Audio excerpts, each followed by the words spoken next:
Baik, Assalamualaikum warahmatullahi wabarakatuh. Semuanya sudah bisa mendengar suara saya ya. Baik, langsung saja. Eh, Sebentar. Langsung saja, jadi di video ini saya akan membahas mengenai teori pemungutan suara. Nah, bagi kalian yang sudah mempunyai bukunya, kalian bisa silahkan membuka bukunya Pak Guritno. Ekonomi publik ini ada di halaman sekitar 90-an. Oh, 87 bab 5. Bab mengenai teori pemungutan suara ini sebenarnya adalah bab yang paling seru. Jadi kita belajar mengenai apa? Fenomena pemungutan suara yang terjadi di sekitar kita. Sebelum masuk ke materi, Bu Anggari mau cerita sedikit nih. Jadi beberapa waktu yang lalu di daerah asal saya, yaitu di tempat tinggal orang tua saya beserta nenek saya karena berdekatan, ini akan ada fenomena pembangunan jalan tol. Tepatnya di Kabupaten Tulungagung, Jawa Timur. Saya asalnya dari Kabupaten Tulungagung, Jawa Timur. Nah, ada rencana mau dibangun jalan tol. Jadi jalan tol itu menghubungkan dari Kertosono, barang siapa yang pernah dengar ya Kertosono, kemudian Kediri, kemudian mau sampai ke Tulungagung, dan nanti mau terhubung dengan jalan lintas selatan.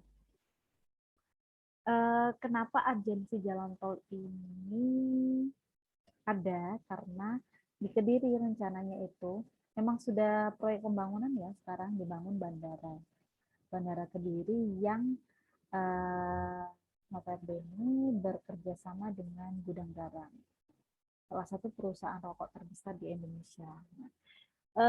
Fenomena Gudang Garam yang semakin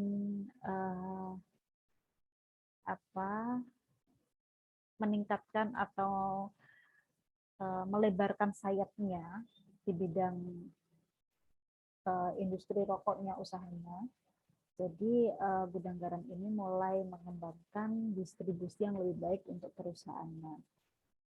Salah satunya adalah dengan pembangunan bandara dan pembangunan jalan tol. Nah, gitu.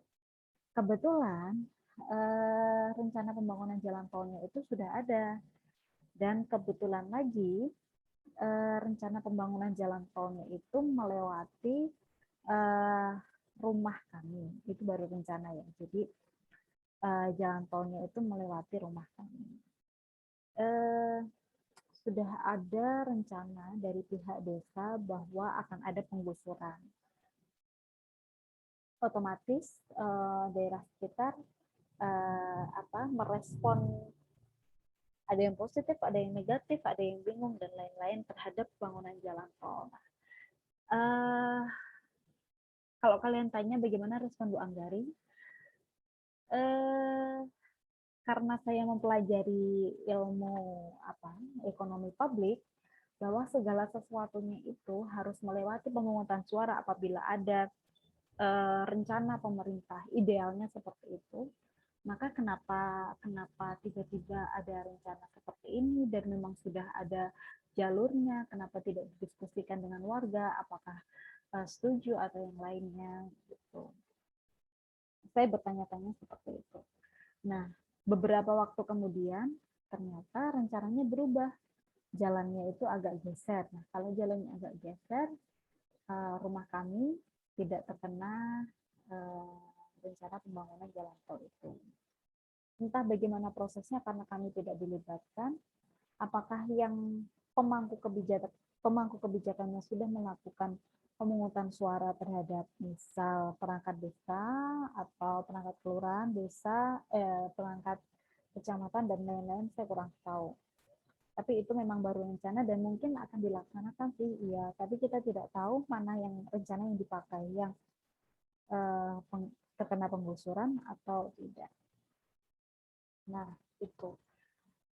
Di situ kita melihat betapa pentingnya pemangku kebijakan itu melakukan pemungutan suara kepada masyarakat yang akan diberikan pembangunan atau yang lain, gitu. Beberapa teori pemungutan suara itu ada 5, jadi nanti kalian bisa baca sendiri. Sebenarnya teori pemungutan suara ini tidak sepenuhnya masuk dalam bidang ekonomi. Jadi banyak bidang yang mempengaruhi teori pemungutan suara. Di antaranya ya pasti bidang ekonomi apabila pembangunannya berkaitan dengan perekonomian. Kemudian ada lagi misal bidang politik. Kenapa harus dibangun ini? Jembatan, jalan tol, bandara. Kenapa harus tahun ini? Kenapa harus 5 tahun mendatang dan lain-lain. Kemudian selain itu teknik pasti masuk. Kemudian bidang apa lagi kira-kira yang masuk ya? Banyak hal, banyak bidang yang berkaitan dengan pemungutan suara dalam suatu pembangunan gitu.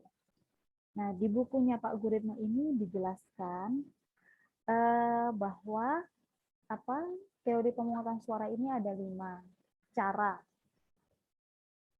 pemungutan suara atau voting itu bisa dilakukan dengan yang pertama sistem pilihan berdasarkan suara bulat atau aklamasi. Jadi kalau pilih pemungutan suara dengan suara bulat atau aklamasi, ini berarti semua orang itu harus setuju. Kemudian yang kedua ada suara terbanyak. Nah, ini yang kita sering sering melakukan atau sering mendengar. Nah, suara terbanyak pun kalau teman-teman yang di organisasi ini biasanya sudah sering ya voting, kemudian ayo kita musyawarah nih bagusnya gimana. Oh, 3 orang setuju untuk melakukan, 3 orang tidak setuju untuk melakukan gitu. Nah, suara terbanyak ini biasanya modelnya ada N+2 plus 1. Jadi berapa jumlah orang yang melakukan pemungutan suara atau sebagai yang memutuskan. Misal kalau yang memutuskan itu gampangnya 100, berarti 100 bagi 2, 50 plus 1. Kalau sudah 51 berarti ya suara terbanyak ini yang dilakukan entah setuju atau tidak setuju. Selain N/2 plus 1, ada lagi 2/3 N. 2/3 N. Nah, 2/3. 2/3 N. Ini biar gampang. 2/3 N ini misalnya berapa? Kalau N-nya 100, gini, 202 bagi 3. Berapa 202 bagi 3? 75.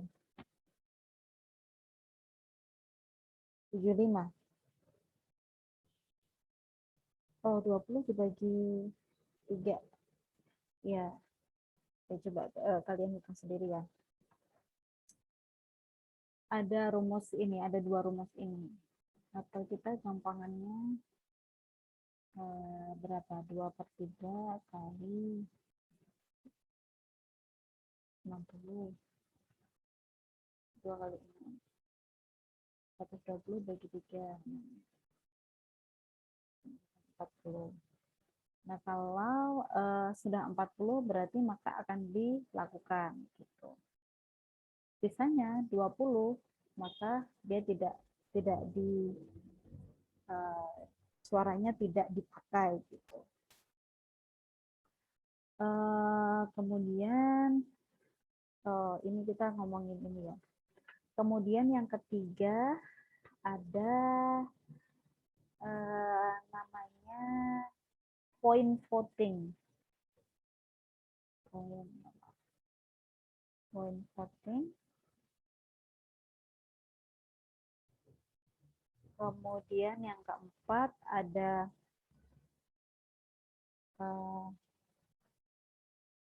plurality voting.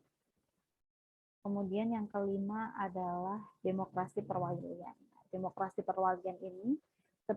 perwakilan ini adalah seperti halnya kita punya wakil di DPR, Dewan Perwakilan Rakyat. Kemudian kita punya kalau di mahasiswa Dema gitu ya, perwakilan dari mahasiswa-mahasiswa yang suaranya itu dipakai. Gitu. Oleh karena itu, kenapa kita memang harus memilih wakil rakyat atau wakil mahasiswa yang merepresentasikan kebutuhan kita, atau paling tidak dia itu tanya ke kita gitu loh. Kamu maunya gimana kira-kira kalau ada keputusan seperti ini? Kalau ada kuliah yang offline, kira-kira kamu mau enggak? Kalau enggak apa? Kalau mau bagaimana? Nah, nanti suara kalian akan saya bawa ke pimpinan sebagai salah satu usul. Nah gitu. Gunanya Dema, Dewan Perwakilan atau DPR itu sebenarnya ya sebagai wakil dari rakyat yang mungkin tidak mempunyai kesempatan untuk langsung menyuarakan pendapatnya. Susahnya adalah ketika perwakilan ini itu dianggap sebagai apa, keputusan final, pendapatnya itu ya pendapat kita, tapi terkadang itu belum tentu. Nah, itu yang rumit dan banyak terjadi.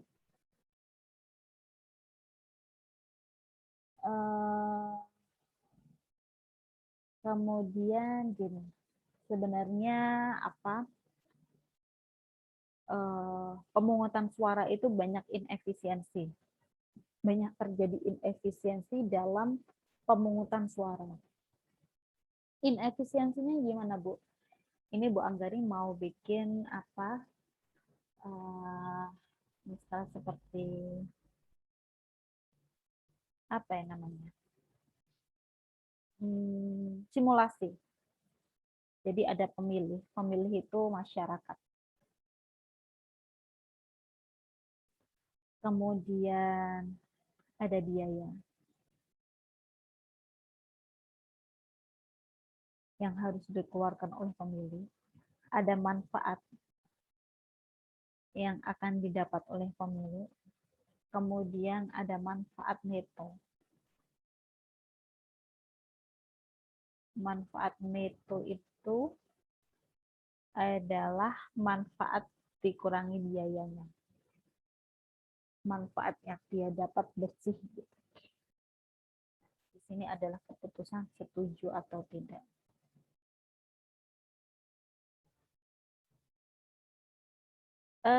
Misal kita punya pemilih Anggari, kemudian pemilih yang kedua misal Bu Riris, gitu. Dan yang terakhir misal Bu Lailatis gitu ya, Bu Laila. Kemudian ya, ini ada suatu program bahwa akan dibangun kantin di lantai 5 misal, mau akan dibangun kantin yang lebih bagus di lantai 5 atau di lantai 6 atau di rooftop. Biaya pembangunan kantinnya itu sebesar 30 juta. Misal gitu ya. Kemudian 3 orang ini, tapi kalau kantin itu Feby ya,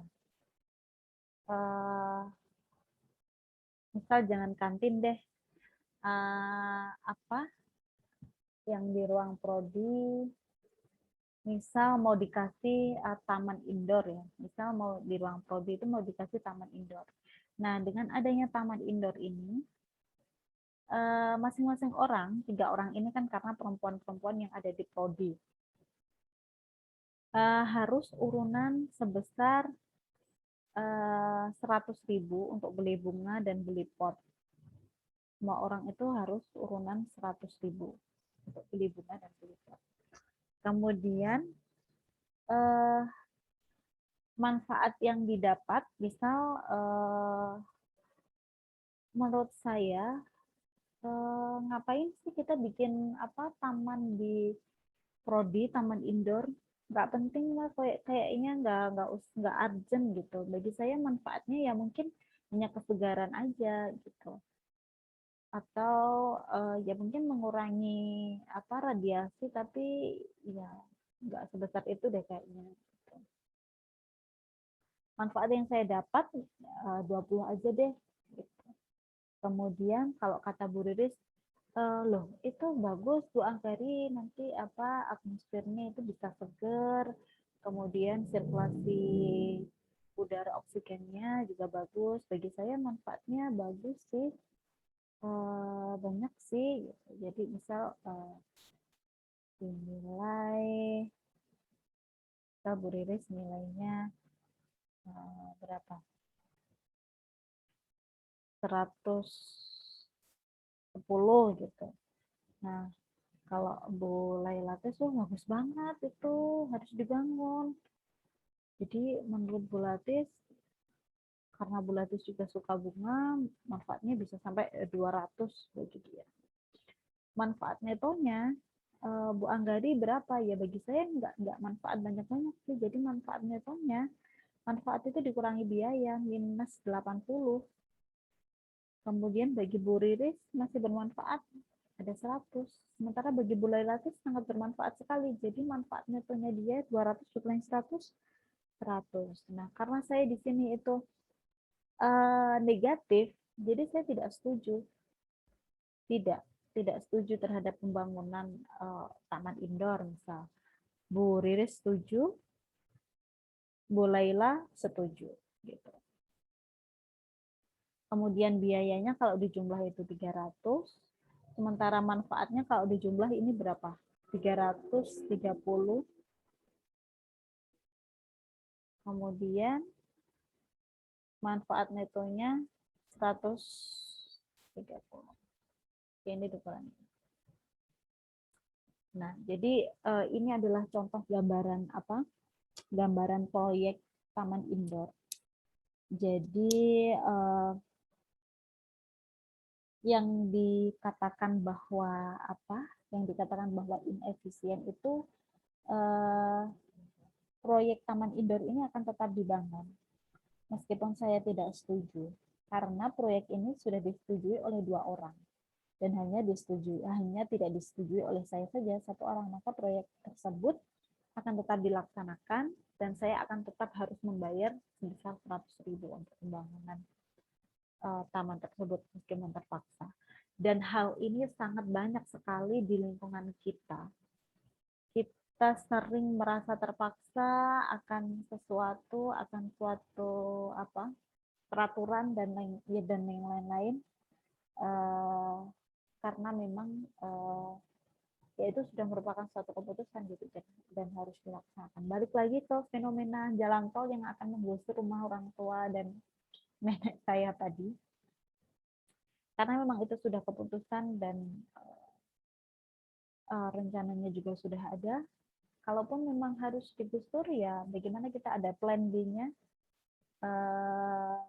pindah rumah, menempati tanah yang masih kosong, membangun rumah kembali, atau yang lainnya. Tapi karena memang keputusannya belum final dan sangat masih awal sekali, dari itu merupakan rencana prarencana, jadi kami masih tenang-tenang aja. Toh bandara yang di Kediri pun masih dalam proses pembangunan tahap awal. Masih pada waktu saya survei ke sana, itu pada waktu puasa kemarin masih semacam di ini tanah gitu, jadi diratakan dengan tanah sawah.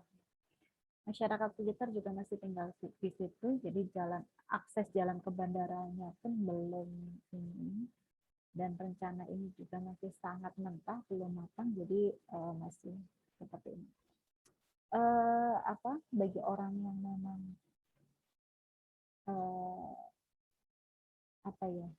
tidak pernah atau kurangnya minimnya informasi, ya akan sangat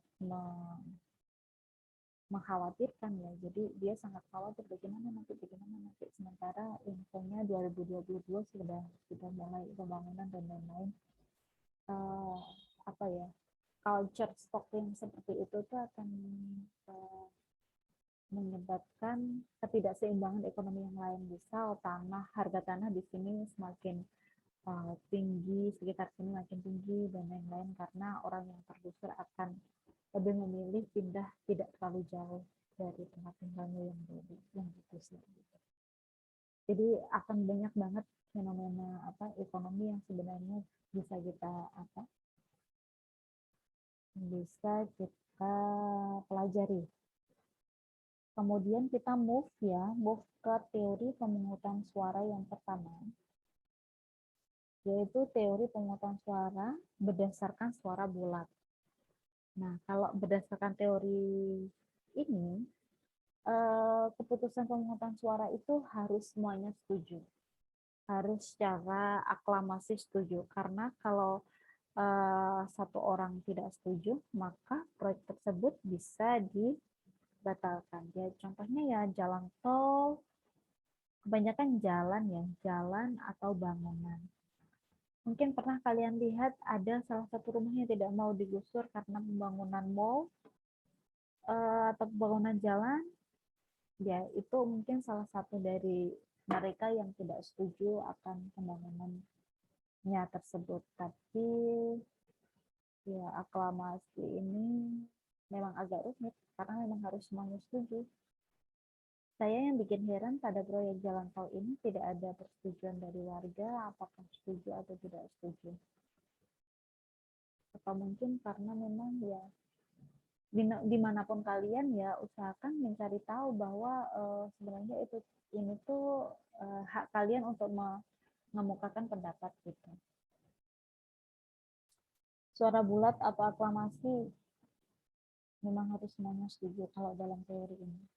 Kemudian yang kedua adalah teori berdasarkan pilihan suara terbanyak. Nah, ini yang mungkin yang sering terjadi ya. Yang sudah saya jelaskan tadi, N/2+1. Kemudian ada lagi mengenai error paradox. Error paradox ini sistem pilihan berdasarkan point voting gitu. Atau error paradox ini sebenarnya adalah cara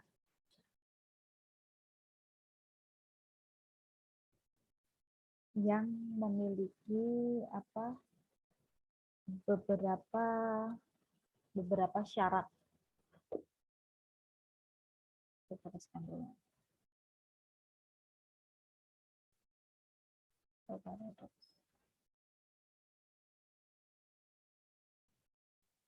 Saya coba akan menjelaskan mengenai error paradox ini ke kalian ya.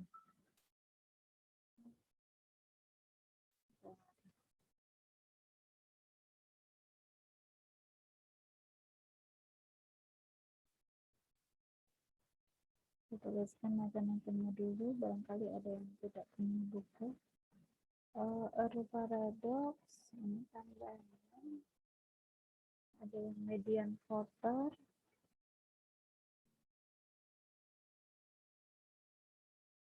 kemudian point voting,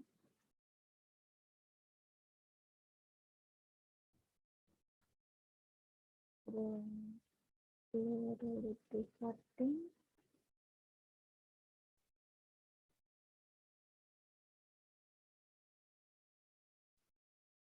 kemudian demokrasi perwakilan.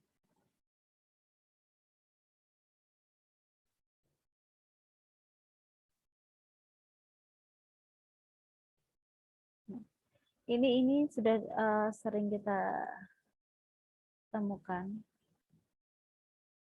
Sementara kalau ini ada tambahan error paradox. Error paradox ini ada 5 syarat. yang harus dipenuhi agar pemilihan suara dapat mencapai hasil yang efisien.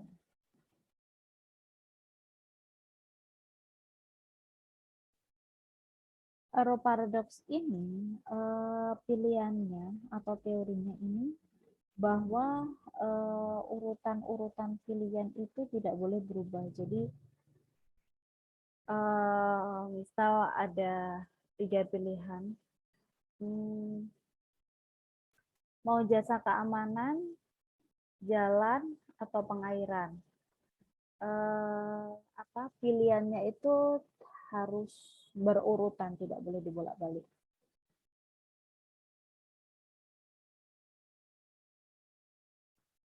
Agak banyak ini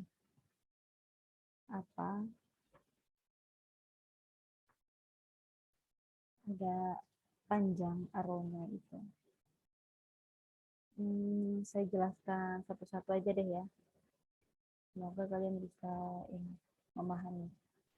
Jadi kalau misal ini kita bahas mengenai arrow paradox.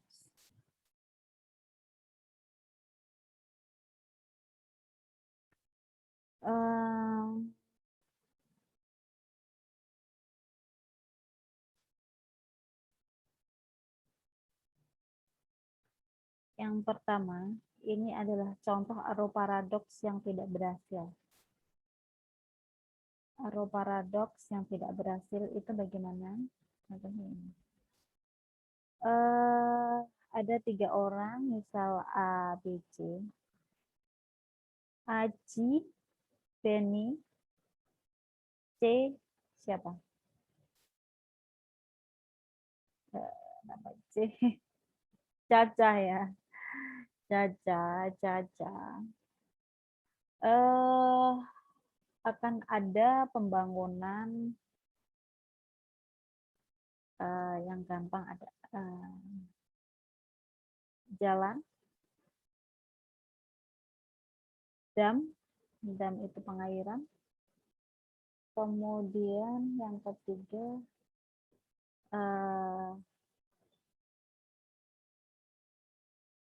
jasa keamanan, misal hansip atau polisi lah.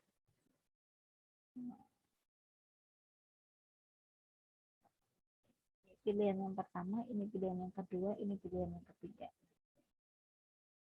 Aji, bagi dia polisi itu yang paling penting, keamanan itu yang paling penting. Yang kedua baru jalan, pembangunan jalan. Nggak tahu, menurut Aji mungkin jalannya sudah bagus. Dan yang terakhir karena dam. Mungkin bagi Aji dam itu masih belum penting karena Aji bisa berprofesinya sebagai pedagang atau yang lain, jadi dia bagi dam itu bagi dia dam tidak terlalu penting. Sementara bagi Benny yang paling penting itu jalan dulu lah, karena Benny ini tiap hari ke kota misal untuk bekerja, kemudian dam itu dia nomor 2, kemudian polisi. Bagi Caca, dam itu paling penting karena mungkin Caca berprofesi sebagai petani. Kemudian bagi dia polisi yang kedua, keamanan, yang ketiga itu jalan.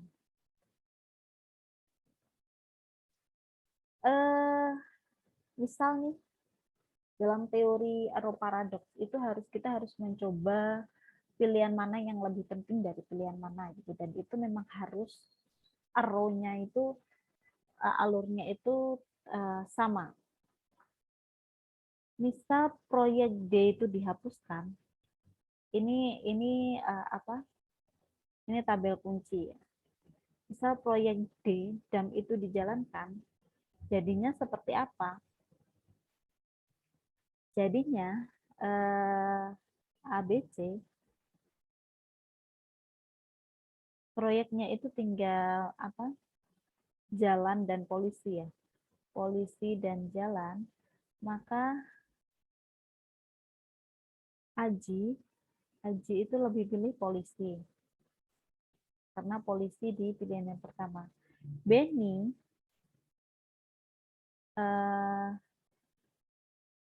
dia lebih memilih jalan karena jalan dia ada di pilihan pertama, polisinya jalan ada di pilihan pertama, polisinya ada di pilihan ketiga. Berarti Benny pilih jalan.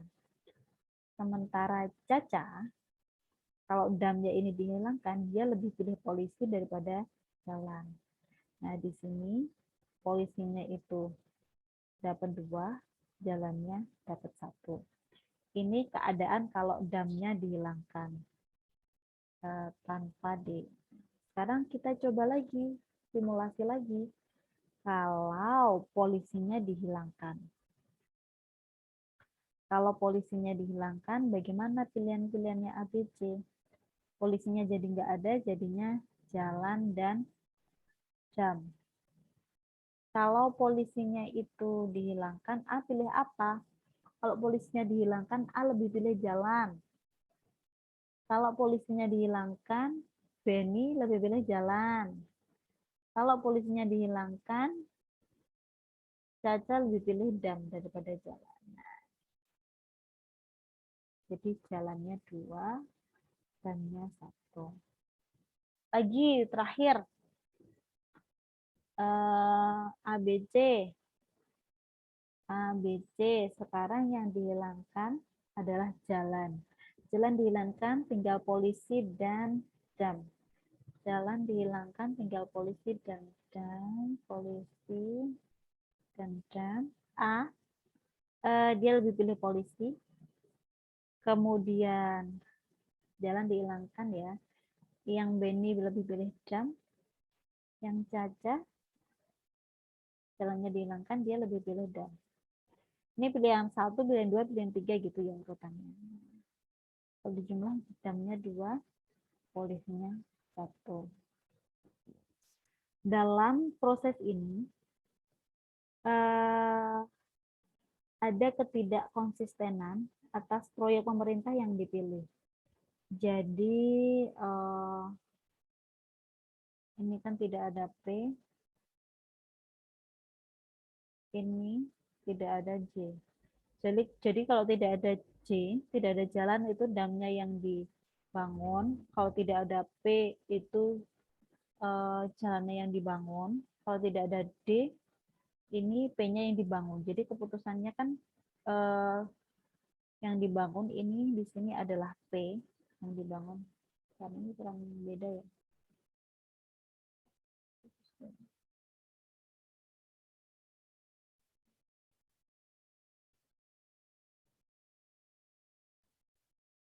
Jadi yang dibangun di sini itu P, yang dibangun di sini itu J, yang dibangun di sini D. Ini hasil. Karena tidak konsisten dan diganti, maka arrow paradoks ini gagal. Arrow paradoks bagaimana yang berhasil?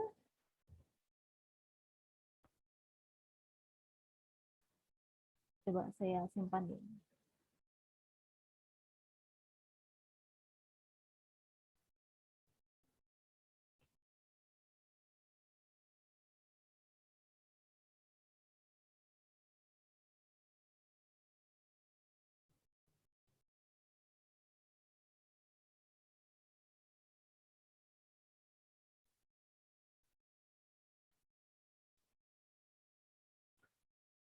Oke.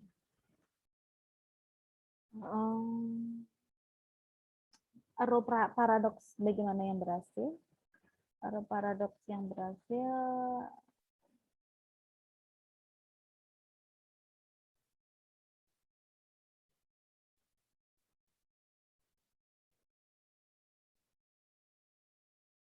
misal di antara masyarakatnya itu A, B, C. Tadi siapa? Aji, Benny, Caca. Pilihan 1, pilihan 2, pilihan 3. Misal jalan, dam polisi, polisi dam jalan, dan polisi jalan.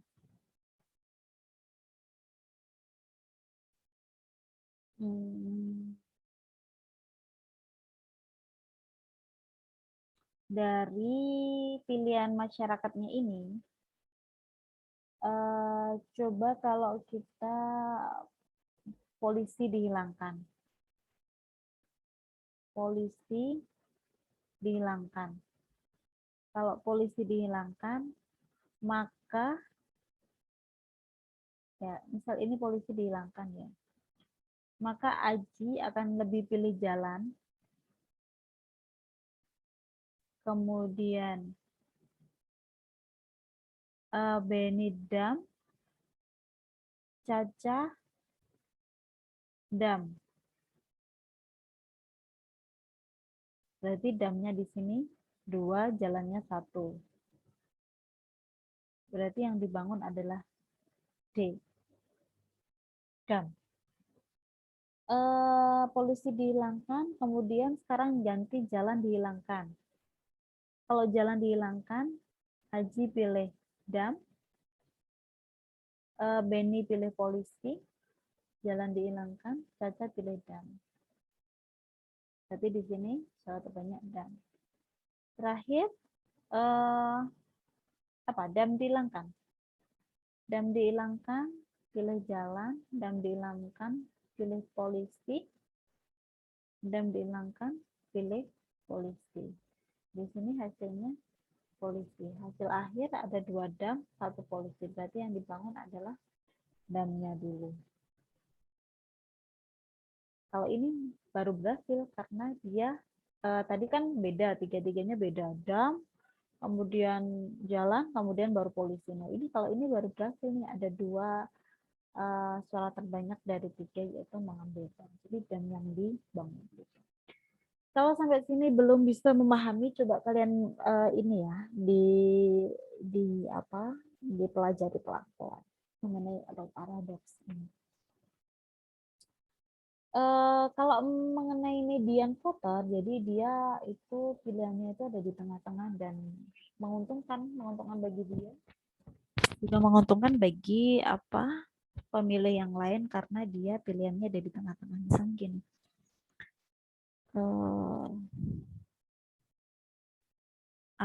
Kalau pilihan di tengah-tengah itu yang aman itu bukan tidak memilih, jadi dia tetap memilih, tapi gini, kuliah online atau kuliah offline, ada yang milih kuliah online, ada yang milih kuliah offline, sementara pilihan ketiga sebagai si median voter ini adalah bagi yang memiliki surat genos negatif atau swab negatif, dia bisa kuliah online.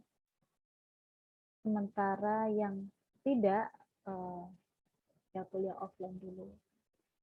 Pilihan sebagai si median ini, si main aman ini, akan lebih disukai daripada at all kuliah online, at all kuliah offline.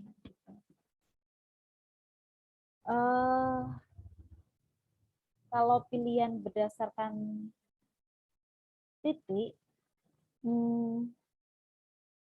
ini lebih mudah karena kita memberikan scoring gitu terhadap pilihan-pilihan kita. Nah,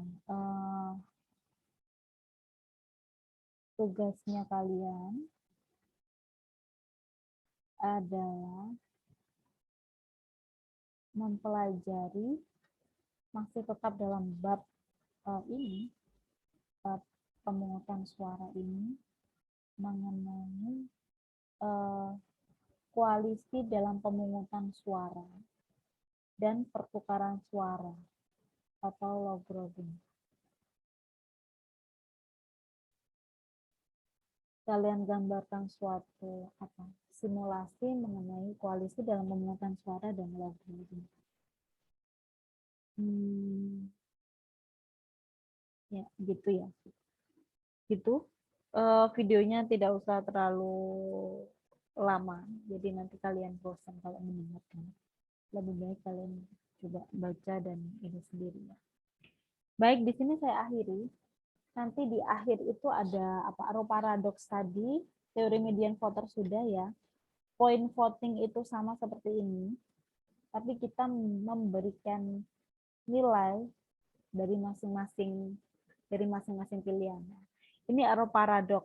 Yang ketiga, median voter itu dia pilihannya aman di tengah-tengah, dan pilihan dia itu selalu jadi pilihan rujukan bagi teman-teman yang lain.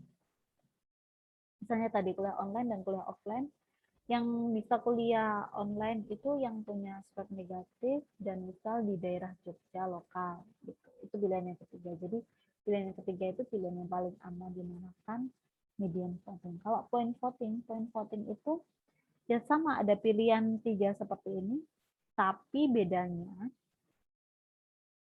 ini yang keempat yang mengenai point voting saya sekalian. Bedanya point voting itu dia memberikan nilai. Aji,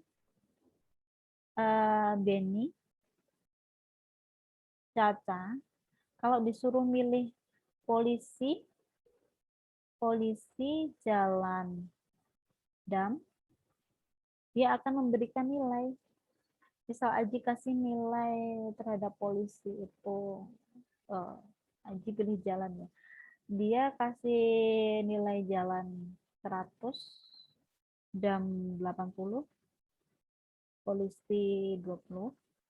Beni kasih nilai polisi 100, kemudian jalannya dikit banget, misal 15, 30. Caca dia suka banget sama dam, dia kasih dam nilai 100.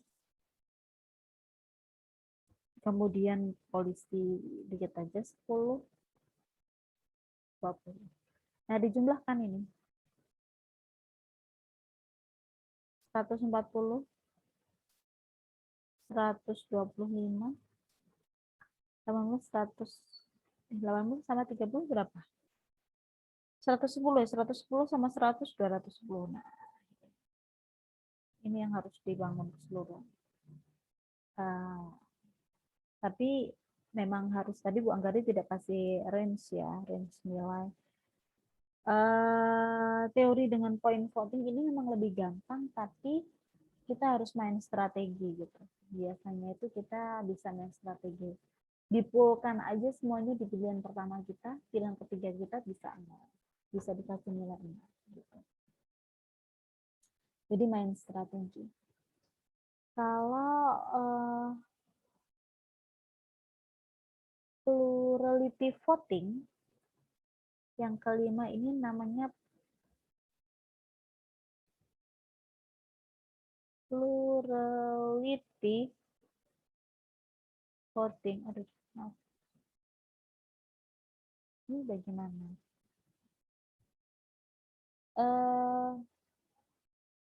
Sama sih. Jadi kita kasih angka 1-3 pada proyeknya. Proyeknya ada jalan, dam, sama polisi. Sementara pemilihnya ada A, B, C. Kasih poin 1-3. Misal bagi A, jalan itu penting banget. Jadi kasih 3. Bagi B, jalan itu nggak penting banget. Jadi kasih 1. Bagi C, jalan itu nggak penting banget. Kasih 1. Bagi D, bagi A, dam itu penting lah. Bagi B, dam itu nggak penting. Bagi C, penting banget. Polisi bagi A, tidak penting. Polisi bagi B, penting, sangat penting sekali. Bagi C, tidak penting. Jumlahnya ke sini. 3 tambah 1 tambah 1. 5. 6. 5. Yang paling banyak dapat nilai itu adalah dam. Itu yang dibangun. Gitu. Oh, sorry. Gitu.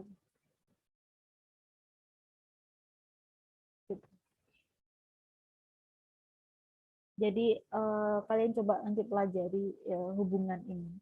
Jadi nanti kalau misal ada analisis.